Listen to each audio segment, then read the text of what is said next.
at a custom concrete pool. We're at the Steel Stage Cage. Steel Stage Cage. Huh, that sounds funny. Anyways, it's an incredibly important part of the build of the swimming pool, and one that I like to spend a good bit of time reviewing and making sure that the teams understand, their job and what they're, trying to accomplish here. So let's go over a couple of those things we're looking for. One, the steel beam, the beam of the pool. That's this right here. That's the perimeter of your pool. That's where all the load is on your swimming pool.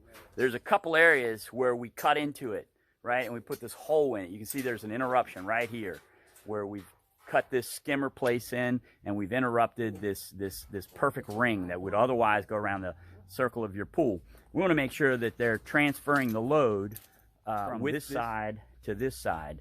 And the way we do that is we bend our steel down, go across and back up, and continue each one of these bars across from the left to the right side of each one of these penetrations through the wall of our pool. I feel like this is one of the key areas where pool applicators mess up, and they don't understand how and what this steel bar is doing. Concrete itself can hold a lot of weight, but it cannot deal with a lot of flexural strength. Steel gives the concrete the flexural strength it needs, like to contain water. So that's why this becomes so important as an aspect of the construction of your pool. So a couple of things. One, we want to make sure that each one of these bars across the top, down the side, are continued from one side to the other side of the skimmer. We do that either with U-brackets across the bottom, but we also go around the back side. If you look at our skimmer, you'll see that we carry the bar around the back side of our skimmer as well. Another key area that I think is often misunderstood is the bar only comes in 20-foot pieces.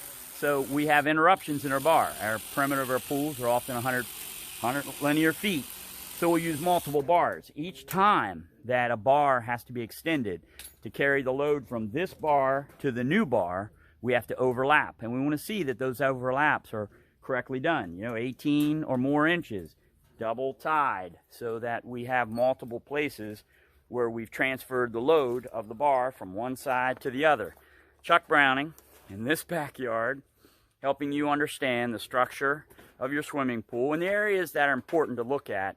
And, another pair of eyes on a pool during construction is not a bad thing. So the more people know about what they should be seeing in their backyard, the better. Chuck Browning in this backyard till we meet in yours.